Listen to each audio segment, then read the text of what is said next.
You know, some athletes are famous for what they do during the game. But every once in a while, you get someone whose story is so much bigger than that. Today, we're talking about a true icon, a guy whose legend was built on incredible talent, sure, but also on this massive heart. Let's get into the story of Roberto Clemente. All right, let's start right here. Look at this number, 3,000. In the world of baseball, that's not just a statistic. No way. It's like climbing Everest. It's the sign that you've reached the absolute pinnacle of the sport. It's a ticket to immortality. And man, so few guys ever get to punch that ticket. So when Roberto Clemente got his 3,000th hit, yeah, it cemented his legacy among the all-time greats, for sure. But it was so much more than that. Think about it. He was the first player from Latin America to ever do it. He didn't just join a club, he kicked the door down for countless others who would follow in his footsteps. But here's the thing, that 3,000th hit, that was just the cherry on top of an already incredible career. So let's back up a bit and really dig into the on-field magic that made him a legend during those 18 years he spent with the Pittsburgh Pirates. I mean, just look at these numbers. The consistency is just mind-blowing. 15 times an All-Star, 4 National League batting titles, an MVP award in '66, and he brought home 2 World Series rings to Pittsburgh. This guy wasn't just putting up stats. He was a winner, plain and simple. He was Pittsburgh baseball for an entire era. Okay, so the hitting was obviously elite, Hall of Fame level. But, and this is what's so crazy, that was only half of his game. You could seriously make the case that he was an even bigger game changer out there in right field. And that quote right there, that is not an exaggeration. Clemente had what you'd call a rocket launcher attached to his shoulder. Seriously, guys on third base wouldn't even think about tagging up on a medium-deep fly ball. He totally changed how opponents had to play the game, turning what should have been an easy single into a hold-your-breath moment. And if you want proof, look no further. 12. 12 gold gloves.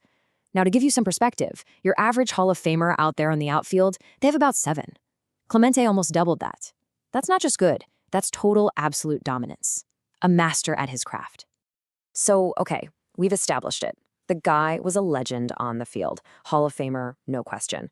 But the thing that really makes his story stick with you, what makes it so powerful, is what happened off the field. And that raises a really interesting question, doesn't it? And that's where we get to the heart of it, really. The other side of the coin. See, all that fame from baseball, that gave him a huge platform. And what he did with that platform is what elevates him from a star to something else entirely. The word we're looking for is humanitarian. It's a pretty straightforward definition, right? Someone who tries to make life better for other people. Well, for Roberto Clemente, this wasn't just a word. It was everything. It was the core of who he was. And listen, this wasn't some PR stunt or a quick photo op.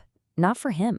Every single offseason, when most guys were on vacation, Clemente was out there, on the ground, personally making sure that aid, food, supplies, you name it, got to communities all over Latin America and the Caribbean.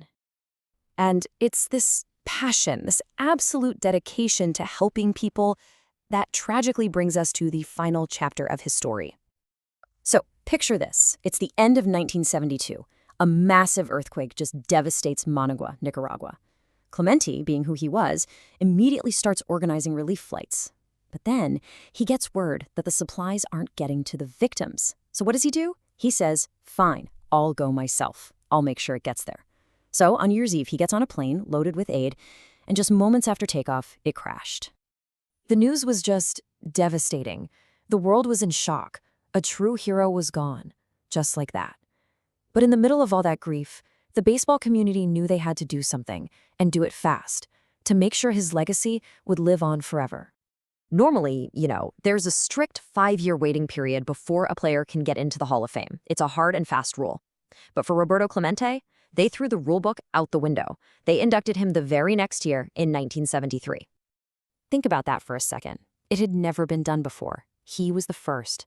That tells you everything you need to know about the kind of respect this man commanded. It wasn't just about the baseball stats anymore. It was about honoring the man himself, the hero who made the ultimate sacrifice. They were saying his character was every bit as legendary as his talent. So it all comes back to this, doesn't it? How do you truly measure a life like his? Is it about the records, the awards, or is it about the number of people you helped?